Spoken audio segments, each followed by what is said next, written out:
প্রিয় শিক্ষার্থীবৃন্দ, ইকো কলেজের পক্ষ থেকে তোমাদের অভিনন্দন। নিশ্চয়ই তোমরা ভালো আছো, আমিও ভালো। আজকে যে বিষয়টি নিয়ে আলোচনা করব সেটা হচ্ছে ব্রনিস্টেড লাউরির মতবাদ অনুসারে শ্রেণী বিভাগ শিক্ষারী এবং লুইসের মতবাদ অর্থাৎ এসিডির অংশটা বাকি ছিল। আজকে এই অংশটা নিয়ে আলোচনা করব। প্রিয় শিক্ষার্থীবৃন্দ, অবশ্যই তোমরা ক্লাসটি দেখবে এবং বোঝার চেষ্টা করবে। তাহলে তোমরা খাতা নাও এবং কলম নাও, রেডি হয়ে যাও। আজকে আমরা এই মুহূর্তে আলোচনা করব ব্রনিস্টেড লাউরি বা পটনীয় মতবাদ অনুসারে অ্যাসিড ক্ষারের শ্রেণীবিভাগ। তোমরা হয়তো এর আগে পড়েছ অ্যাসিড ক্ষারের শ্রেণীবিভাগ, ঠিক আছে? তোমরা এসিতেই পড়েছ অ্যাসিড ক্ষারের শ্রেণীবিভাগ। উৎস অনুসারে অ্যাসিড ছিল দুই প্রকার, জৈব এবং অজৈব, এটা তোমরা পড়েছ। তারপরে পড়েছ গঠন অনুসারে অ্যাসিড দুই প্রকার, অক্সি অ্যাসিড এবং হাইড্রাক্সিল অ্যাসিড। তোমরা পড়েছ ক্ষারকত্ব অনুসারে অ্যাসিড তিন প্রকার, এক ক্ষারকীয়, দ্বিক্ষারকীয় এবং ত্রিক্ষারকীয় অ্যাসিড। তোমরা পড়েছ তীব্রতা অনুসারে অ্যাসিডের প্রভাবে দুর্বল অ্যাসিড এবং তীব্র অ্যাসিড। কিন্তু আমরা আজকে যে বিষয়টি নিয়ে আলোচনা করব সেটা হচ্ছে ব্রনিস্টেড লাউরি বা পটনীয় মতবাদ অনুসারে অ্যাসিড ক্ষারের শ্রেণীবিভাগ। তাহলে তোমরা খাতা কলম নিয়ে রেডি হয়ে যাও এবং শোনার চেষ্টা করবে, বোঝার চেষ্টা করবে। আসলে ব্রনিস্টেড লাউরি মতবাদ অনুসারে অ্যাসিডকে বেশ কয়েকটি ভাগে ভাগ করা হয়, যেমন চার্জের ভিত্তিতে এবং প্রোটন দানের ভিত্তিতে। শিক্ষার্থী বন্ধুরা, তোমরা জানো ব্রনিস্টেড লাউরি মতবাদ অনুসারে অ্যাসিড কাকে বলে? কাকে বলে অ্যাসিড?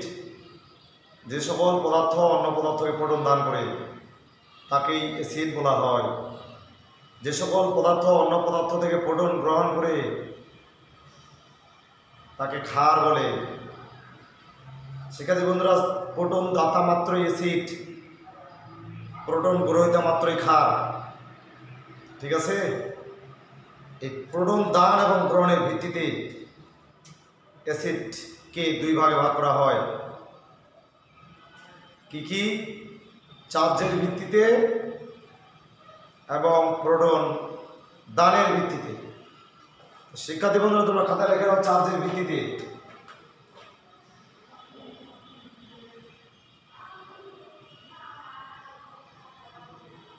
ব্রনিস্টেড লাউরি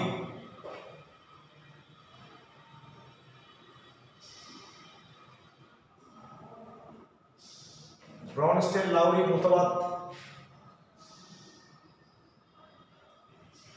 অনুসারে ব্রনিস্টেড লাউরি, ঠিক আছে, মতবাদ অনুসারে অ্যাসিডের শ্রেণীবিভাগ।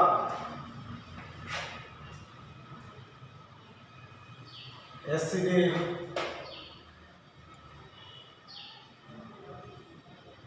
শ্রেণীবিভাগ আগে দেখো আমরা কিসের ভিত্তিতে ভাগ করে নিব। এক নাম্বার চার্জের ভিত্তিতে, দুই নাম্বার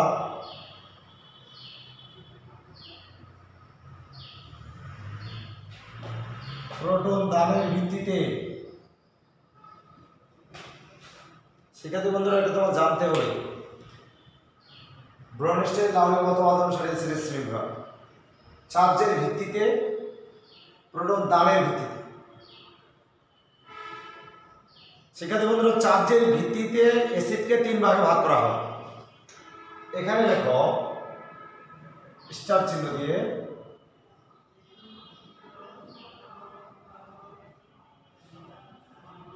চার্জের ভিত্তিতে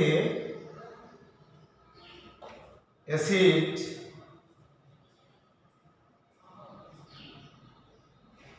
চার্জের ভিত্তিতে অ্যাসিড তিন প্রকার। এক নাম্বার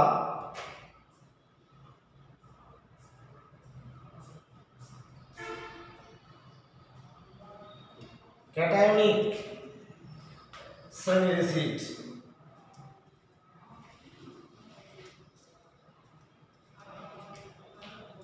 দুই নাম্বার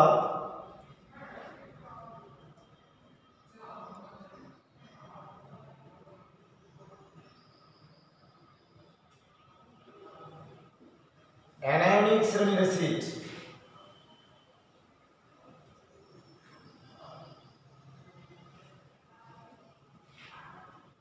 তিন নাম্বার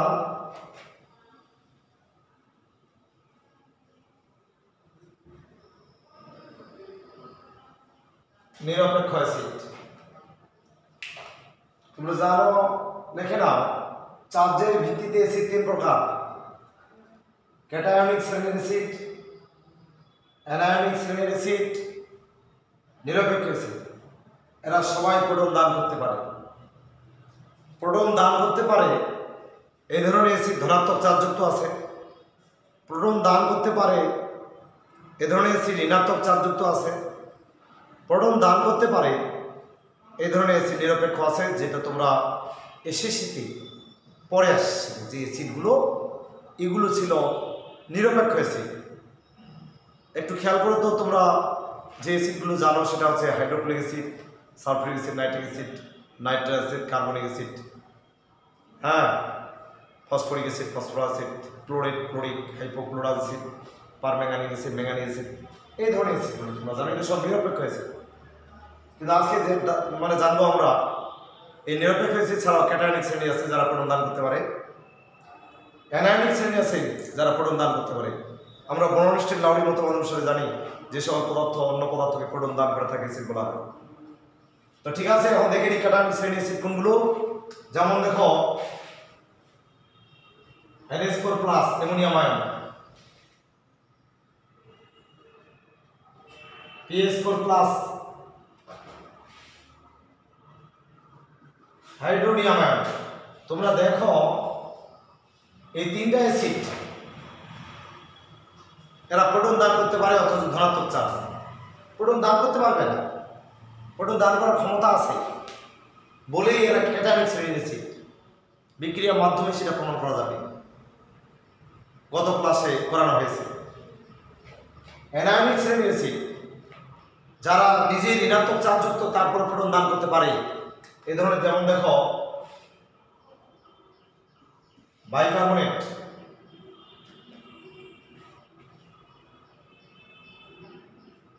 বাইসালফেট, অ্যানায়নিক শ্রেণীর অ্যাসিড যারা প্রোটন দান করতে পারে, এই যে দুটা।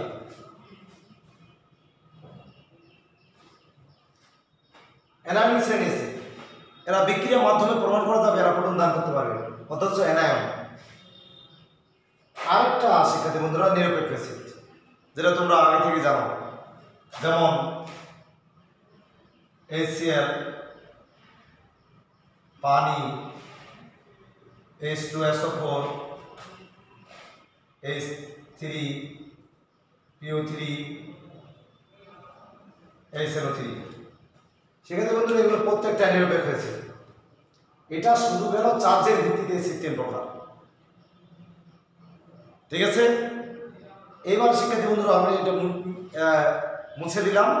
তোমরা এখন লেখো প্রোটন দানের ভিত্তিতে অ্যাসিড তিন প্রকার, মিশিয়ে দিলাম। ঠিক আছে,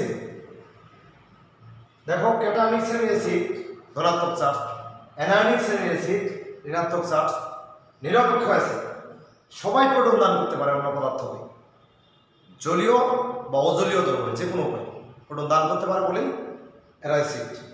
এটা কেবলমাত্র বিক্রিয়ার মাধ্যমে প্রযোজ্য। আবার বলি, ঠিক আছে, এবারে আমরা আসবো প্রোটন দানের উপর ভিত্তি করে অ্যাসিড তিন প্রকার। ঠিক আছে, মিশিয়ে দিলাম। প্রোটন দানের উপর ভিত্তি করে, খাতায় তোমরা লেখো, খাতায় লেখো প্রোটন দানের উপর ভিত্তি করে। এখানে লিখবো আমরা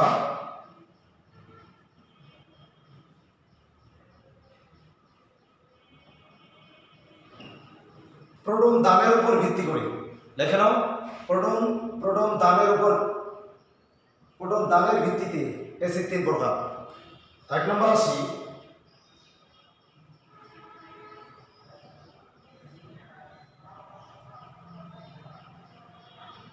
মনোপ্রোটিক অ্যাসিড, 2 নম্বর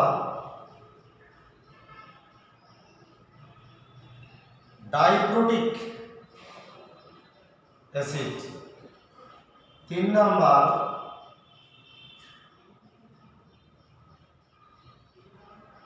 পলিপ্রোটিক অ্যাসিড। এখন এগুলো উদাহরণ সহ বিশ্লেষণ করি। মনোপ্রোটিক অ্যাসিড, যে সকল অ্যাসিড একটা প্রোটন দান করতে পারে সে সকলকে মনোপ্রোটিক অ্যাসিড বলে। দেখো তো একটু চিন্তা করে কোনগুলো একটা প্রোটন দান করতে পারে, যাদের কাছে একটা প্রতিস্থাপনীয় হাইড্রোজেন আছে, যেমন HCl, HNO2, HNO3, HBr, HI, HCl, এগুলো প্রতিটা মনোপ্রোটিক অ্যাসিড। ডাইপ্রোটিক যে সকল অ্যাসিড একসাথে 2টি প্রোটন দান করতে পারে তাকে ডাইপ্রোটিক অ্যাসিড বলা হয়, যেমন H2SO4, H2CO3, H3PO3 ইত্যাদি। এগুলো ডাইপ্রোটিক। এখানে 3টা হাইড্রোজেন থাকা সত্ত্বেও 2টা প্রোটন দান করতে পারে, একটা পারে না। এই জন্য এটা ভাবিও না যে আবার এটা পলিপ্রোটিক, এটা ডাইপ্রোটিক, 2টা প্রোটন দান করতে পারে। সেখানে বন্ধুরা আমরা এবার আসবো পলিপ্রোটিক অ্যাসিড, যারা 2-এর অধিক প্রোটন দান করতে পারে তাকে পলিপ্রোটিক বলা হয়, যেমন H3PO4, H3PO4 পলিপ্রোটিক acid. Citric acid, এই ধরনের অ্যাসিডগুলো হচ্ছে পলিপ্রোটিক অ্যাসিড। ঠিক আছে, সেক্ষেত্রে বন্ধুরা আমরা জানলাম এটা অ্যাসিডের শ্রেণীবিভাগ। ঠিক একই রকমভাবে ক্ষারকেও ভাগ করা যায় চার্জের ভিত্তিতে, প্রোটন গ্রহণের ভিত্তিতে। তোমরা খাতায় লিখে নাও ব্রনস্টাইন-লাউরির মতবাদ অনুসারে ক্ষারের শ্রেণীবিভাগ। এখানে লিখবো আমরা ক্ষারের শ্রেণীবিভাগ চার্জের ভিত্তিতে এবং প্রোটন, এখানে দান নয়, এখানে হবে গ্রহণের ভিত্তিতে। সেক্ষেত্রে বন্ধু তোমরা খাতা লিখে নাও ব্রনস্টাইন-লাউরির মতবাদ অনুসারে ক্ষারের শ্রেণীবিভাগ লিখে নাও। চার্জের ভিত্তিতে, প্রোটন গ্রহণের ভিত্তিতে এই 2 ভাগে ভাগ করা হয়। এক শ্রেণীর আছে চার্জের ভিত্তিতে, আর এক শ্রেণীর ক্ষার আছে প্রোটন গ্রহণের ভিত্তিতে। চার্জের ভিত্তিতে ক্ষার সাধারণত 2 প্রকারের হয়ে থাকে। চার্জের ভিত্তিতে ক্ষার 2 প্রকার। ঠিক আছে,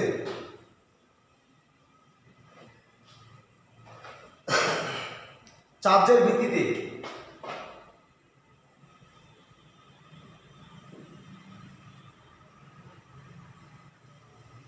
ভিত্তিতে ক্ষার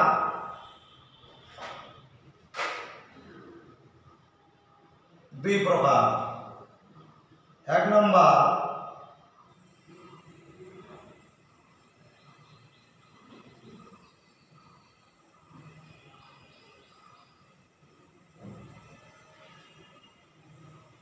অ্যানায়নিক শ্রেণীর ক্ষার, 2 নম্বর অ্যানায়নিক শ্রেণীর ক্ষার, 2 নম্বর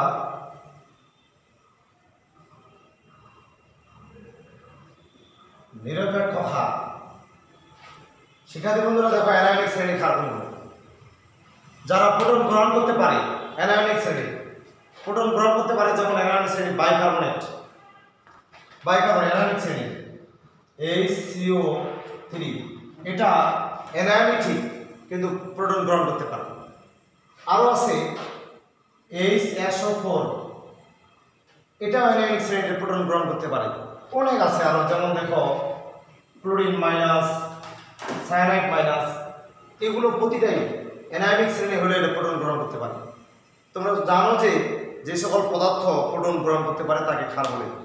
তো তাহলে এগুলো সবাই প্রোটন গ্রহণ করতে পারে বলে এগুলো ক্ষার। তবে কোন শ্রেণী ক্ষার? আমরা প্রত্যেক শ্রেণী বিভাগ, তোমরা অবশ্যই এটা দেখে বুঝতে পারতেছ এগুলো ঋণাত্মক চার্জ আছে বলেই অ্যানায়নিক শ্রেণীর ক্ষার। এখন যেটা আমরা আসবো নিরপেক্ষ ক্ষার। প্রোটন অবশ্যই গ্রহণ করতে পারবে কিন্তু চার্জ থাকবে না কোনো। যেমন নিরপেক্ষ ক্ষারের মধ্যে হচ্ছে অ্যামোনিয়া, নিরপেক্ষ ক্ষারের মধ্যে হচ্ছে ফসফিন, নিরপেক্ষ ক্ষারের মধ্যে হচ্ছে পানি, এই জাতীয় পদার্থগুলি হচ্ছে ক্ষার। অর্থাৎ নিরপেক্ষ ক্ষার চিনবার উপায় যেটা, মুক্তজোড় ইলেকট্রন থাকবে অবশ্যই। যদি মুক্তজোড় ইলেকট্রন না থাকে তাহলে ও কখনোই ক্ষার হিসেবে গণ্য করা হবে না, কারণ সে প্রোটন গ্রহণ করতে পারবে না।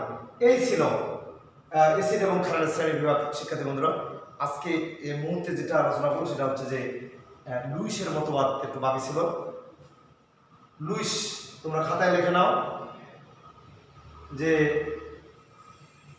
লুইসের মতবাদ অনুসারে অ্যাসিড ও ক্ষার কাকে বলে। লুইসের মতবাদ, ঠিক আছে? তো বিজ্ঞানী গিলবার্ট লুইস, ঠিক আছে, ইলেকট্রন জোর দান এবং গ্রহণের ভিত্তিতে তিনি এই মতবাদ ব্যক্ত করেন, ঠিক আছে? এমন কিছু অ্যাসিডের কথা তিনি বলেছেন এই বিজ্ঞানী গিলবার্ট লুইস, যেগুলো সাধারণভাবে কখনোই অ্যাসিড ক্ষার নয়, তারপরেও তিনি প্রমাণ করছেন যে এগুলো অ্যাসিড, ব্যতিক্রমধর্মী, ঠিক আছে? এমন কিছু অ্যাসিড আছে, এমন কিছু ক্ষার আছে যেগুলো সাধারণ অ্যাসিড ক্ষার নয়। কিসের ভিত্তিতে? নৈমিত্তিক আসতে পারে। শিক্ষার্থী বন্ধুরা, যে এই বিজ্ঞানী গিলবার্ট লুইস যে অ্যাসিডের মতবাদ দিয়েছেন এটা আসলে কিসের ভিত্তিতে? ইলেকট্রন জোর দান এবং গ্রহণের ভিত্তিতে। ইলেকট্রন জোর দান এবং গ্রহণের ভিত্তিতে এই মতবাদ প্রতিষ্ঠিত, ঠিক আছে? তাহলে আমরা যাবো এই মতবাদ অনুসারে অম্ল কাকে বলি কিংবা অ্যাসিড কি। আমি পূর্বে একটু স্মরণ করে দিতে চাই, তোমরা পূর্বের ক্লাসে দেখেছো যে আরেনিয়াস মতবাদ অনুসারে পড়ানো হয়েছিল যে সকল পদার্থ জলীয় দ্রবণে প্রোটন দান করে তারা ছিল অ্যাসিড। পরবর্তীতে ব্রনস্টেড লাউরি মতবাদ অনুসারে জানলাম যে সকল পদার্থ অন্য পদার্থকে প্রোটন দান করে তাকে বলা হয় অ্যাসিড। কিন্তু আজকে যে এই মুহূর্তে যে আমরা অ্যাসিড ক্ষার সম্বন্ধে জানতে যাচ্ছি, এখন বলবো আমরা যে সকল পদার্থ অন্য পদার্থ থেকে এক জোড়া ইলেকট্রন গ্রহণ করতে পারে সেই সকল পদার্থকে অ্যাসিড বলা হয়। সংক্ষেপে মনে রাখবা, ইলেকট্রন গ্রহিতা মাত্রই অ্যাসিড, ইলেকট্রন জোর গ্রহিতা মাত্র অ্যাসিড। সংক্ষেপে লিখে রাখো, ইলেকট্রন গ্রহিতা মাত্র অ্যাসিড। খুব সোজা জিনিস, তোমরা মনে রাখবা যে ইলেকট্রন গ্রহণ করতে পারে সেই অ্যাসিড, ঠিক আছে? তুমি এখন চিন্তা করে যে কোন কোন পদার্থ পৃথিবীর যে ইলেকট্রন একজোড়া গ্রহণ করতে পারে, চিন্তার বিষয়। তাহলে তারা হবে অ্যাসিড। কীভাবে আমি খেয়াল রাখবো কোনগুলি এই শ্রেণীর অ্যাসিড হয়? তো দেখো, এই তোমার লুইসের মতবাদ অনুসারে যে অ্যাসিড, ঠিক আছে, কারা একজোড়া ইলেকট্রন গ্রহণ করতে পারে? তোমরা রাসায়নিক বন্ধন অধ্যায়ে পড়েছ যে সকল পদার্থ অষ্টপূর্ণ অপেক্ষা 2টি ইলেকট্রন কম আছে, ঠিক আছে, অষ্টপূরণ আদৌ হয়নি, এই সকল পদার্থগুলি একজোড়া ইলেকট্রন গ্রহণ করতে পারে। তোমরা শিক্ষার্থী বন্ধুরা লিখে নাও অ্যাসিড কাকে বলে। আমি লিখতেছি না। যে সকল পদার্থ অন্য পদার্থ থেকে একজোড়া মুক্তজোড় ইলেকট্রন গ্রহণ করে তাকে অ্যাসিড বলে। যেমন বোরন ট্রাইক্লোরাইড, অ্যালুমিনিয়াম ক্লোরাইড, তারপরে তোমার বোরন ট্রাইক্লোরাইড, ঠিক আছে, তারপরে তোমার আসো আরও ফেরিক ক্লোরাইড, এই জাতীয় পদার্থগুলি আরও আছে। প্রোটন, এই জাতীয় পদার্থগুলি দেখো, এই যৌগগুলি প্রত্যেকটা অষ্টপূর্ণ অপেক্ষা 2টি কম আছে। এরা অষ্টপূরণ করা সম্ভব হয়নি, তাই একজোড়া ইলেকট্রন ঘাটতি আছে। একজোড়া ইলেকট্রন গ্রহণ করতে পারে বলেই এরা অ্যাসিড, তবে এটি বিক্রিয়ার মাধ্যমে কেবলমাত্র প্রমাণ করা যাবে। তারপরে আসি ক্ষার। ক্ষার কাকে বলে? যে সকল পদার্থ অন্য পদার্থকে একজোড়া ইলেকট্রন দান করতে পারে তাকে বলা হয় ক্ষার। যেমন ক্ষার চিনার উপায়, মুক্তজোড় ইলেকট্রন থাকবে, অ্যামোনিয়া, ফসফিন, পানি, সবাই একজোড়া ইলেকট্রন দান করতে পারে। এগুলো প্রতিটা ক্ষার। আমি উদাহরণের সাহায্যে দেখাচ্ছি। দেখো, যেহেতু প্রোটন অ্যাসিড একজোড়া ইলেকট্রন গ্রহণ করতে পারবে, আর অ্যামোনিয়া ক্ষার গ্রহণ করতে পারবে, সেহেতু অ্যামোনিয়া ক্ষারের মধ্যে একটা বিক্রিয়া হবে, এই একজোড়া ইলেকট্রনকে দান করবে, প্রোটন গ্রহণ করবে। ঠিক আছে, তাহলে দেখো প্রোটন গ্রহণ করতেছে কার থেকে, অ্যামোনিয়া থেকে প্রোটন গ্রহণ করতেছে, তখন উৎপন্ন হবে NH4+ অ্যামোনিয়াম আয়ন। অর্থাৎ মনে রাখবা শিক্ষার্থী বন্ধুরা, এই লুইস অ্যাসিড ও ক্ষারের মতবাদ অনুসারে অ্যাসিড ক্ষার বিক্রিয়ায় সন্নিবেশ বন্ধন সৃষ্টি হয়। কোন বন্ধন? সন্নিবেশ বন্ধন। এই যে সন্নিবেশ বন্ধন দেখতে পাচ্ছ, এই এরো চিহ্ন, এই তীর সন্নিবেশ বন্ধনকে তীর চিহ্ন দ্বারা প্রকাশ করা হয়। এই তীরটি থাকবে দাতা থেকে গ্রহিতার দিকে। এখানে অ্যামোনিয়া এক জোড়া দান করতেছে প্রোটনকে, অ্যামোনিয়াম আয়নের সৃষ্টি হয়। তাহলে এটা হবে লুইস অ্যাসিড, এটা হবে লুইস ক্ষার। আমি আরেকটা উদাহরণ দিচ্ছি, যেমন বোরন ট্রাইফ্লোরাইড একটি অম্ল, কোন অম্ল? লুইস। আর কে দান করবে? অ্যামোনিয়া। এদের মধ্যেও কিন্তু অম্ল ক্ষার বিক্রিয়া হয়। এটা ক্ষার। কেন ক্ষার? এক জোড়া ইলেকট্রন দান করতে পারে। কেন অ্যাসিড? এক জোড়া ইলেকট্রন গ্রহণ করতে পারে। তাহলে এদের মধ্যে যে বিক্রিয়াটা হবে, বোরন ট্রাইফ্লোরাইড অ্যামোনিয়া থেকে নিবে। একটা কথা মনে রাখবা, এই লুইস মতবাদ অনুসারে অ্যাসিড ক্ষার বিক্রিয়ায় সন্নিবেশ বন্ধন সৃষ্টি।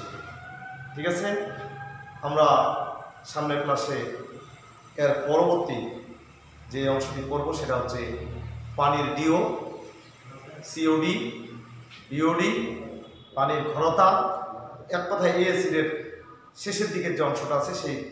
শিক্ষার্থী বন্ধুরা এই পর্যন্তই। তোমরা ভালো থাকবে, নিয়মিত ক্লাস দেখবে, পড়ালেখা চালিয়ে যাও। ধন্যবাদ।